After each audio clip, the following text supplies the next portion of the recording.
Welcome to the Predictably Treacherous podcast.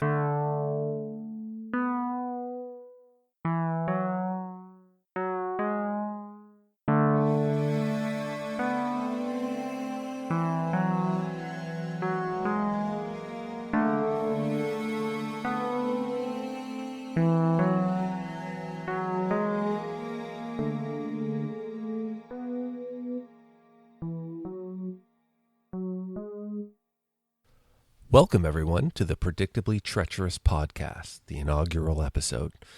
Today's episode is Murder by the Book, starring Jack Cassidy and Barbara Colby as one of the victims, at least the most interesting one. This is episode 1 of season 1. This episode was directed by Steven Spielberg. Yes, that's Steven Spielberg. And written by Stephen Bocco. The original air date was September 9th, 1971, and the runtime, 73 minutes. Let's get right to the episode summary. Ken Franklin and James Ferris make up a writing team that writes the Mrs. Melville Mysteries series. James is breaking off their partnership so that he can pursue more serious writing. Ken hasn't written in years, and when their partnership dissolves, will be losing his cash cow and is likely to suffer some professional embarrassment and potentially financial ruin when James continues to write and he does not. The murder scene.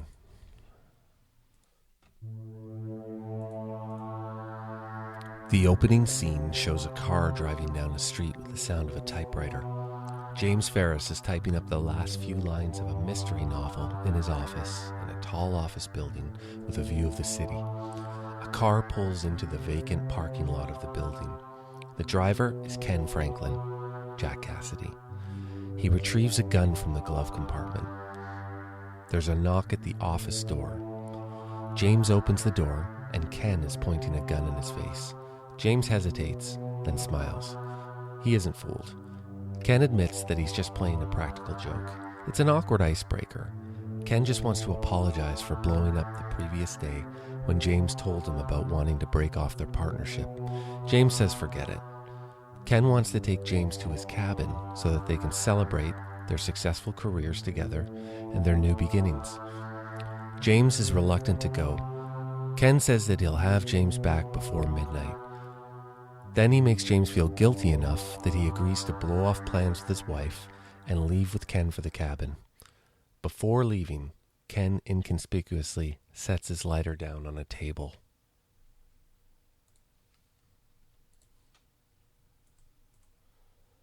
They head out to the parking lot. Ken says he made a list of things that he would like to take from the office and hands James a folded piece of paper. James unfolds it, looks it over, and hands it back to Ken, a little puzzled. He tells Ken it's a list of names. Ken pretends that he made a mistake and acts like he's feeling a bit scattered. They're about to get in Ken's car, and Ken realizes that he forgot his lighter in the office. He says it's his security blanket, and he goes back up to get it while James waits in the car. Now in the office, we have a recurring Columbo trope, the tossing of a room. Ken knocks over some books, tips over some chairs, and throws papers into the air. He wants to make it look as if someone was rifling through the office looking for something. He places the list of names, that now has James's fingerprints on it, in a drawer and lights a cigarette. A villainous display, especially considering that he's been up there for like 10 minutes. How long does it take to get a lighter? Now Ken and James are driving to the cabin. Ken stops at a local general store to give the proprietor, a Miss Lily Lysanka, who loves Ken, an autographed book. James waits in the car. Miss Lysanka is curious about who Ken is with. She thinks it's a lady friend, and she starts to look out the window, but Ken stops her and insists that he's all alone. Ken uses the payphone in the store to call Joanna, James's wife, and tell her that he has just left James at the office and he has agreed to the terms of the separation. To strengthen his alibi, Ken tells Joanna that he will be alone in his cabin for a couple of days in case she needs to reach him in an emergency.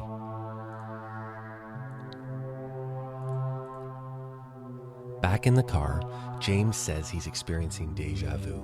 As we will discover later, this is in reference to the method that Ken is using to set up the killing of James, taken directly from a Mrs. Melville story that James no doubt wrote.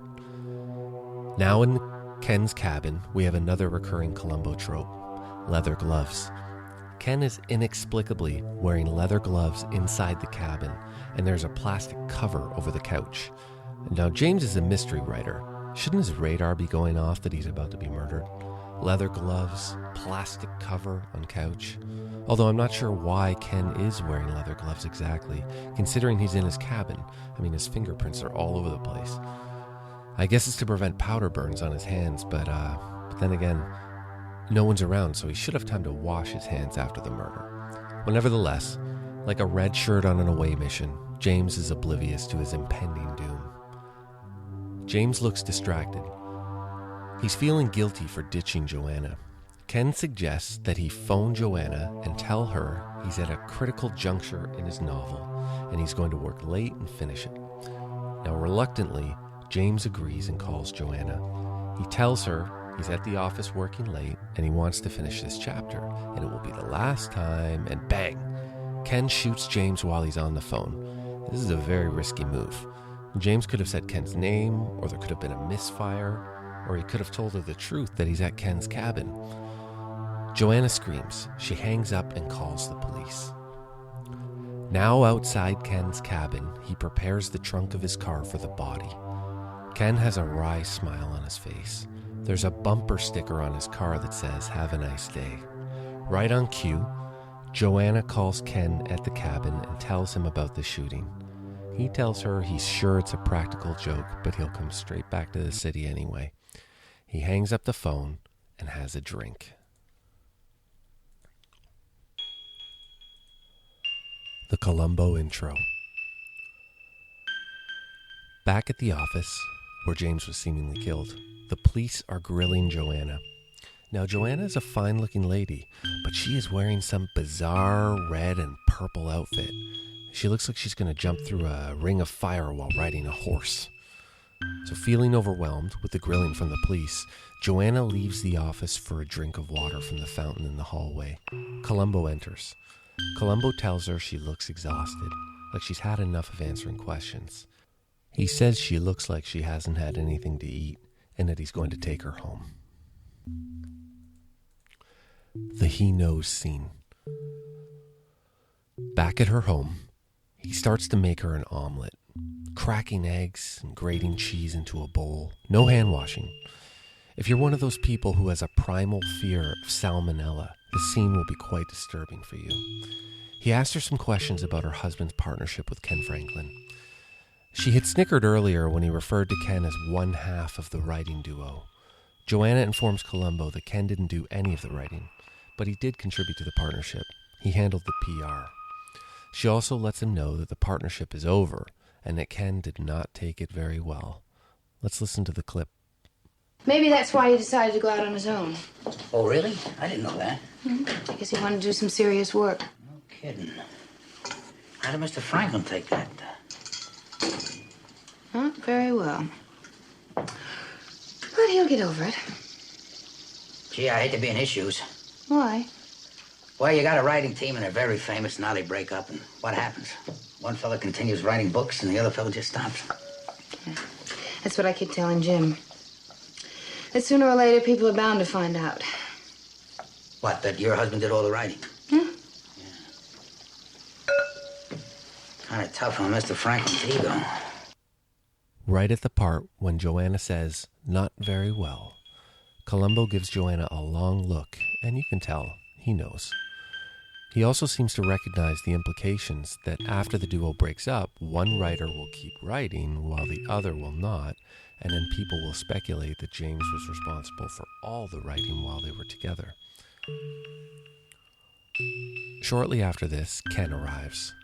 Immediately, Columbo tries to trick Ken into revealing that he knows more information about the murder than he should. Then he begins acting simple with Ken. This becomes a common mechanism for Columbo as the episodes go on, acting simple with a villain to gain an upper hand by luring the villain into trying to direct Columbo towards a particular explanation for the murder. Ken then tells Columbo that Mrs. Melville would be way ahead of him by now.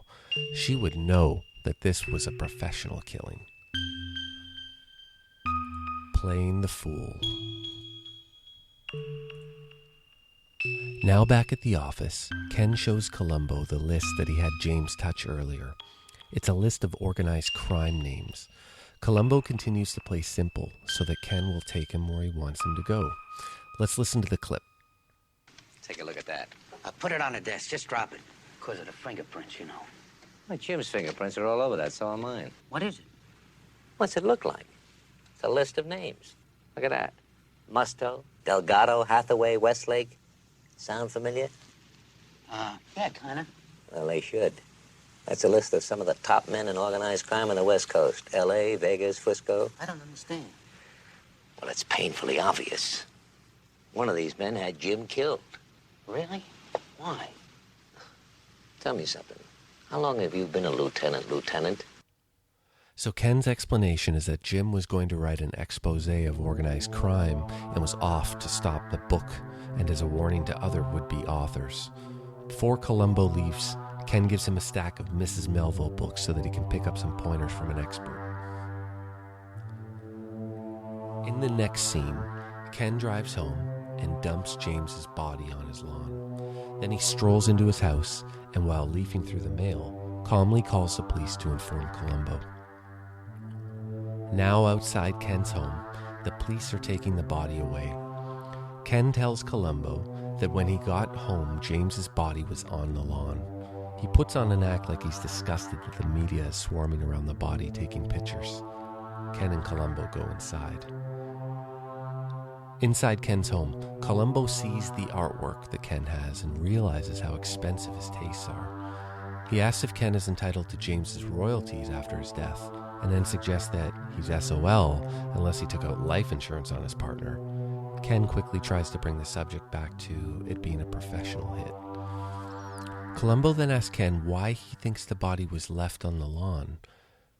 Ken explains to Columbo that leaving the body on the lawn was a warning not to continue his partner's work.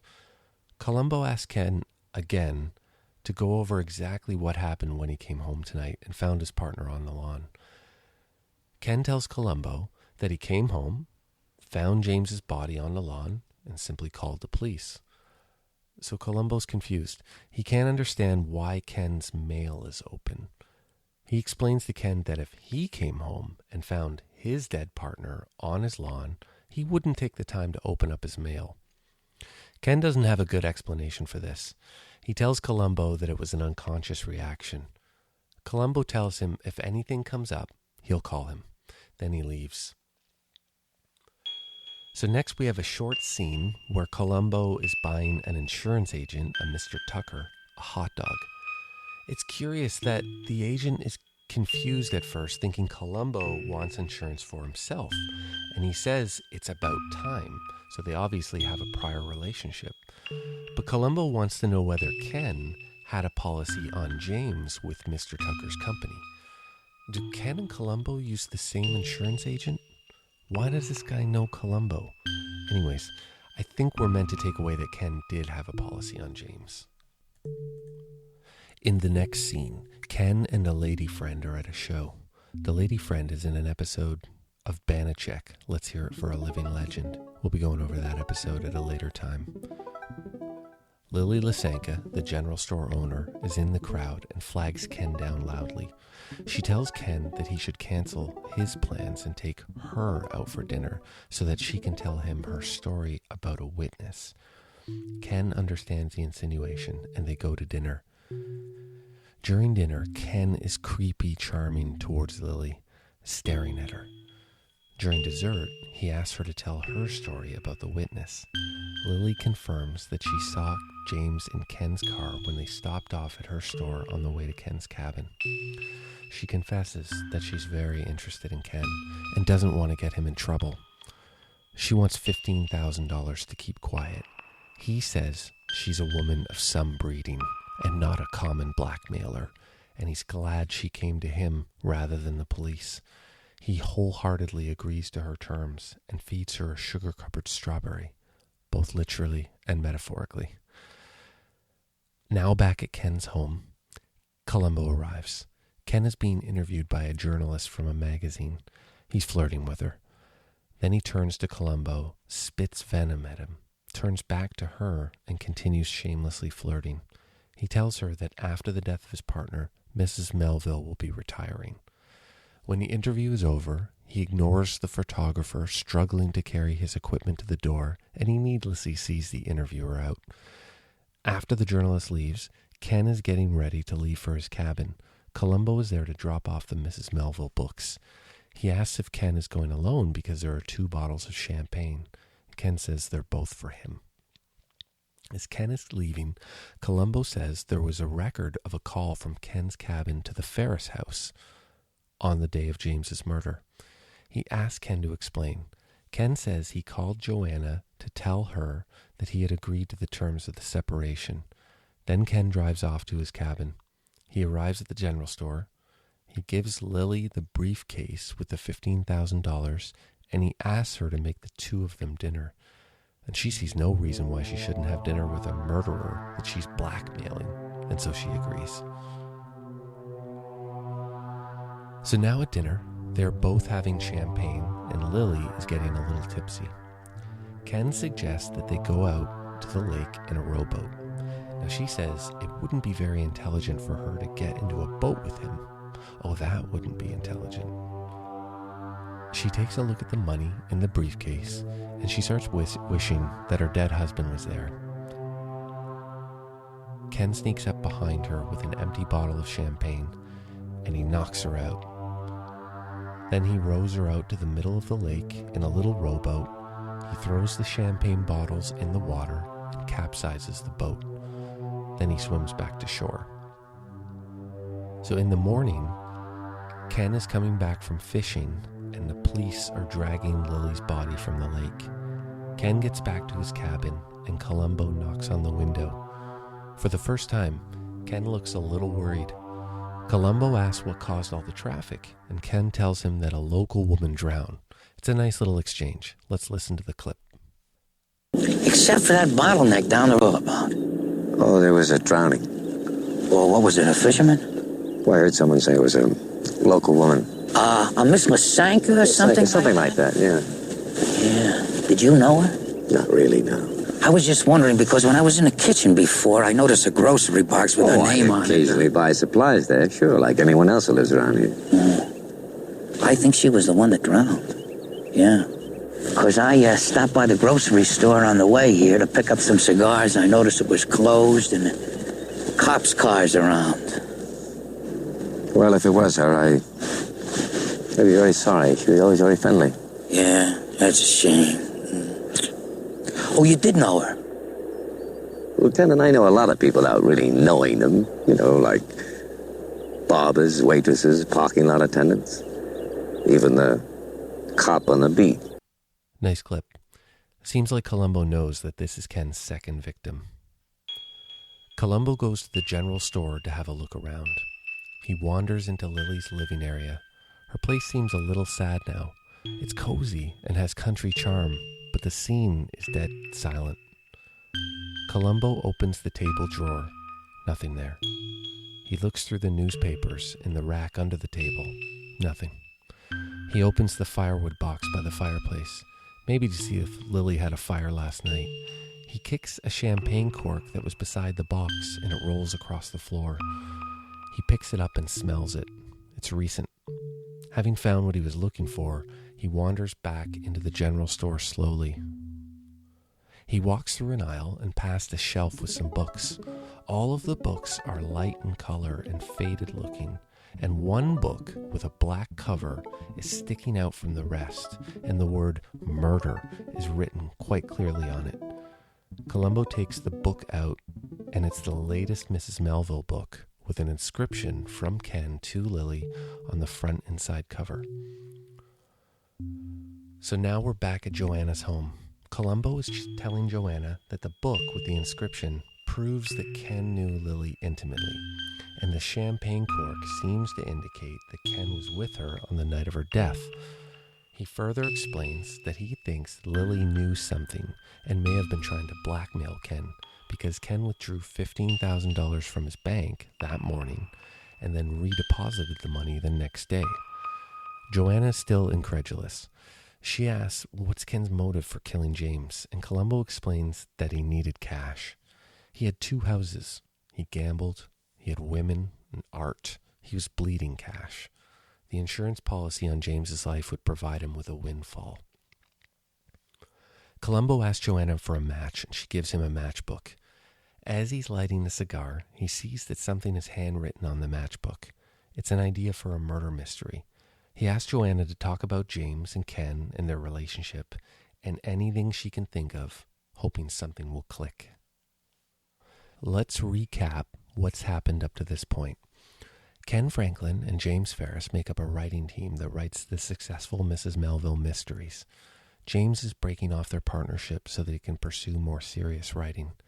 Ken lures James out to his cabin, murders him, and in the process makes it seem like James was murdered while alone in his office. Lily Lysanka is a witness to the murder of James. She attempts to blackmail Ken and becomes the second victim. Columbo knows that Ken is the murderer, but needs some hard evidence linking Ken to the crimes. He has asked Joanna Ferris for help with making the connection so that he can make an arrest. The get scene. The next scene, Ken is outside the office. He asks a mover in a truck how much longer until all his stuff is packed, and the mover says they haven't started yet. Ken enters the office, and Columbo and the police are there, and he's pissed. Columbo tells him that he's there to arrest him for murder. He tells Ken that the first murder was done well, but the second was sloppy. How could he come up with such a brilliant idea for the first murder and being so sloppy with the second murder? He must have got the idea from James. Mrs. Ferris told Columbo that James wrote his ideas down on scraps of paper, matchbooks, napkins, etc. Then Columbo shows Ken the scrap of paper that had the first murder described almost verbatim. Let's listen to what happens next. Is this your part? Well, I think I can prove it is. Maybe I ought to read this to you. Idea for a Melville book, perfect alibi. A wants to kill B. Drives B to a remote house and has him call his wife in city. Tells her he's working late at the office. Bang, bang. Sound familiar? That's the part you used. Practically word for word. Should I read some more? No. Officer, with this, I think I got a conviction, don't you?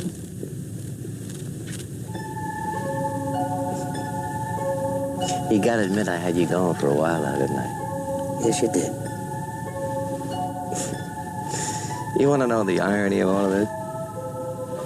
That is my idea. The only really good one I ever had. I must have told it to Jim over 5 years ago. Whoever thought that idiot would write it down? And there it is. Ken admits to the crime and takes a dig at James in the process. So there we have it. A very promising first episode. I actually ranked this episode 13th on my personal ranking of Columbo episodes from the original 70s run. Interesting note, according to Wikipedia, in 1997, TV Guide ranked this episode 16th on its 100 greatest episodes of all time list. Quite an honor.